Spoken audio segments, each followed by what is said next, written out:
आज काबीना के इजलास में भी बड़ी लंबी चौड़ी डिस्कशन हुई है इस सारे मामले के ऊपर और इन खदशात का इजहार भी किया गया है। और आपकी जो एलआई जमात है पाकिस्तान पीपल्स पार्टी, वो हमेशा से जो है वो निजकारी के ख़िलाफ़ रही है, क्योंकि वो निजकारी तो वक्ती तौर पे हो जाती है लेकिन उसके जो आफ्टर शॉक्स हैं वो संभाले नहीं जाते फिर हुकूमत से। तो एक तो ये बताइएगा कि क्या पीपल्स पार्टी को एतमाद में लिया गया है, नहीं लिया गया तो आगे मामलात कैसे बढ़ेंगे? वो तो फ्लोर ऑफ द हाउस हमेशा इसकी मुखालफत करते रहे हैं।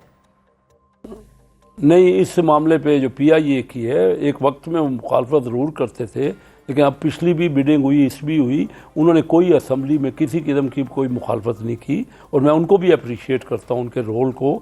ये सही बात है, क्योंकि हमारा देखिए ना, हमारे पास कोई अक्सरियत तो नहीं थी कौमी असम्बली में और सेनेट में, तो ये पीपल पार्टी का तावन ही था। देखिए मुल्क के लिए जो चीज़ अच्छी है, यानी आप ये कह रहे हैं कि पीपल्स पार्टी निजकारी के मामले के ऊपर पूरी तरह से हुकूमत के साथ अलाइन है, उनकी मर्जी से हुआ है सब कुछ। ये जब PIA का जो मामला है इसमें उन्होंने एतराज़ नहीं किया, बाकी हर निजकारी पे नहीं उनका अभी मैं कुछ कह सकता। ये PIA की निजकारी हुई है ये उनके नॉलेज में थी और इसमें उनको कोई क्रिटिसिज्म नहीं आया, तो किसी किस्म की उनकी मुखालफत नहीं थी और मैं उस बात को उनको क्या किसी लम्हे में मुशावरत की गई? कि वो भी देखिए मैं ये जब एक चल रहा था, एक प्रोसेस चल रहा था और उनके नॉलेज में था, तो उन्होंने अगर किसी किस्म की तनकीद नहीं की तो एक मुशावरत है। ये मुशावरत तो सबसे की गई ना, यानी मुशावरत इस तरह हुई कि ये पूरे मुल्क में एक्सपोज थी, ओपन बिडिंग थी, इश्तिहारात दिए गए, तो सब चीज़ अगर किसी की जगह से एक मुखालफत नहीं आई तो इसका मतलब ये है कि वो PTI जो पीपल्स पार्टी है वो तो इसके ऊपर प्रेस कॉन्फ्रेंसेस करती रही है इसके ऊपर एतराज़ करने के लिए। आप कह रहे हैं कि कोई वो मुखालफत नहीं आई है शेख साहब? नहीं, अभी रिसेंटली कोई, वो पिछली बहुत पुरानी बातें हैं जिसका वो मुखालफत करते रहे और स्टील मिल के, क्योंकि वो चाहते थे कि मुलाजमीन को ना हटाया जाए, लेकिन ये इसमें तो हमने मुलाजमीन का भी हम समझते हैं कि आरिफ हबीब ग्रुप उसका ख़ास ख्याल रखेगा। चलें, लेट्स होप कि वो ख्याल रखें। ये बताइएगा कि आज काबीना के इजलास में जब ये डिस्कशन हो रही थी और उससे पहले भी जो आप, क्योंकि ख़ुद सरमायाकारी बोर्ड के जो हैं वो सरबराह भी हैं, तो आपके यकीनन ये सारी चीज़ें नॉलेज में होंगी। एक फहरिस्त बन जाती है कि कौन कौन से इदारे जो हैं, स्टेट ओन्ड जो एंटिटीज़ हैं, उनको निजकारी की तरफ लेके जाना है, तो अब अगला नंबर किस इदारे का होगा? और ये भी बताइएगा कि इसके हवाले से क्या फ़ैसला हो चुका है?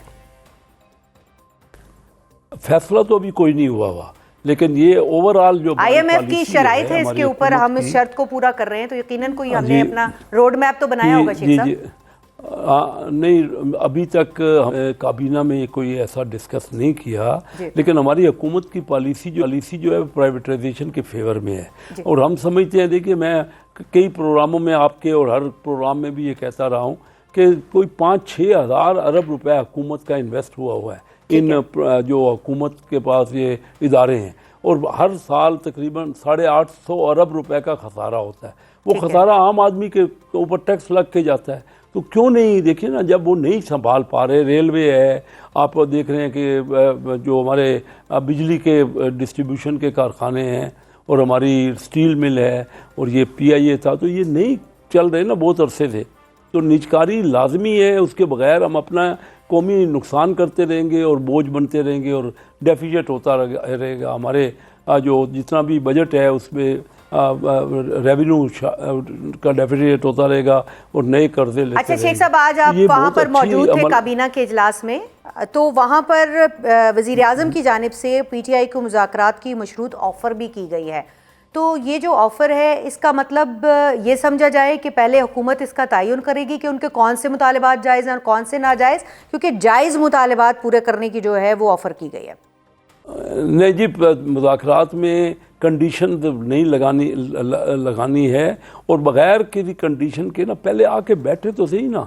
जब भी कोई मुज़ाकरात होते हैं उसी में ये चीज़ें तय होती हैं कि क्या चीज़ फीजेबल है, क्या चीज़ एक्सेप्टेबल है या नहीं है।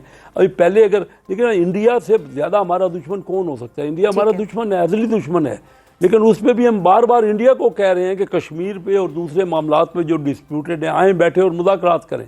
मुज़ाकरात के अलावा कोई हल नहीं है, कभी दुनिया में कोई हल नहीं निकला। आप कह रहे हैं कि शर्तें नहीं होनी चाहिए मुज़ाकरात के अंदर, लेकिन शर्तें तो मौजूद हैं। ये कहा गया है कि अगर इमरान खान माइनस कर दिए जाएं और MQM की तर्ज के ऊपर इमरान खान से अगर लाताल्लुकी कर ले तहरीक इंसाफ तो फिर उसके साथ मुज़ाकरात हो सकते हैं। ये तो आपके वज़रा ओपनली टीवी चैनल्स के ऊपर कह रहे हैं। देखिए, हर वजीर का अपना कोई ये पार्टी पॉलिसी नहीं है। पार्टी पॉलिसी तो वही होती है जो कैबिनेट में या हमने मिल के तय की हो।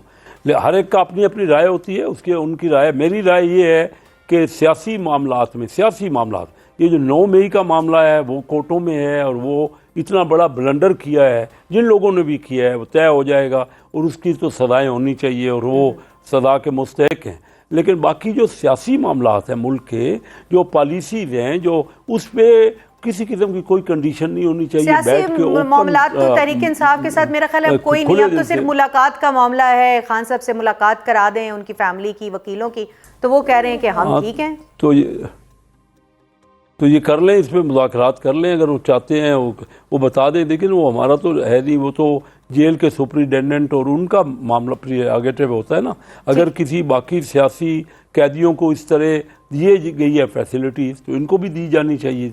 अगर किस किस्म की सज़ा याफ्ता कैदियों को दी जाती है तो ये बैठ के बात हो, हर चीज़ जो है ना ये तो बैठ के बात हो सकती है। इसमें कोई, मैं नहीं समझता कि कोई लेके अपनी लाइन पहले ही लेके चले तो फिर तो मुज़ाकरात नहीं हो सकते ना। लेकिन दोनों साइडों से खुले दिल और दिमाग से मुज़ाकरात की कोशिश, दोनों साइडों से खुले दिल और दिमाग के साथ मुज़ाकरात की कोशिश करनी चाहिए। शेख साहब, आज काबीना के इजलास में भी बड़ी बहस हुई है इसके ऊपर। ये बताइएगा कि क्या जो तमाम एसेट्स हैं उनकी एवेलुएशन जो है वो पहले कर ली गई थी, और वो एवेलुएशन क्या थी, कितनी थी, और क्या तवक्को थी कि बिडिंग कहाँ तक जाएगी? क्योंकि ये तो आरिफ हबीब साहब जो आपके पुराने दोस्त भी हैं वो ले गए हैं बिडिंग में कामयाबी। ये पाकिस्तान के लिए और ख़ास तौर पे आरिफ हबीब जो मेरे दोस्त हैं उनके लिए एक बहुत मुबारकबाद का मौका है, और हम बड़े खुश हैं कि कामयाबी से हुकूमत एक बिल्कुल क्लीन और शफाफ तरीके से ये प्राइवेटाइजेशन हुई है। क्योंकि बड़े अरसे से पाकिस्तान में इतनी बड़ी प्राइवेटाइजेशन नहीं हुई थी, और ये इस तरह आर्डरली और शफाफ तरीके से और एक बड़े अच्छे बिजनेस ग्रुप ने ये लिया है, तो ये एक खुशी की बात है। हमने आज जो काबीना का इजलास हुआ उसमें थ्रेडबेयर इसको डिस्कस किया। हर लिहाज से इसकी वैल्यूएशन की कोशिश की गई कि किस तरीके से वैल्यूएशन इसकी कितनी होनी चाहिए, और हमने एक बड़े अच्छे प्राइस पे 100 बिलियन इसका फ्लोर प्राइस रखी थी कि वो प्राइस आएगी, और अगर उसके नीचे भी अगर फ़र्ज़ करो ये क्रॉस नहीं होती तो फिर भी हम कम्पीट करवाते मुख्तलिफ पार्टीज़ को, और किसी न किसी पार्टी को हमारी कोशिश होती कि वो प्राइवेटाइज हो जाए। शेख साहब, आप सरमायाकारी का पोर्टफोलियो देखते हैं, यकीनन आपने कहा कि मुख्तलिफ पार्टीज़ को कम्पीट कराने की बात की जा रही थी, तो सिर्फ 3 पार्टीज़ जो हैं वो हमारे सामने मौजूद थी। तो क्या किसी बैरूनी सरमायाकारी को जो है वो वेलकम नहीं कहा गया, या फिर यह है कि कोई आया ही नहीं या कोशिश नहीं की गई? क्या था इसमें सारा सिलसिला? हाँ, देखिए, ये वाकई हकीकत है कि बैरूनी सरमायाकार अभी पाकिस्तान में रिलक्टेंट हो रहे हैं। लेकिन ये जो खुशी की खबर है ना, और यह अच्छी मुबारक की बात है, क्योंकि जब लोकल सरमायाकार किसी मार्केट में इंटरेस्ट लेता है तो बैरूनी सरमायाकार ऑटोमेटिकली लेता है। सबसे पहले हमेशा हर मार्केट में लोकल सरमायाकार ने लिए, और यही अच्छा शगुन है। बैरूनी सरमायाकार उसको देख के आता है।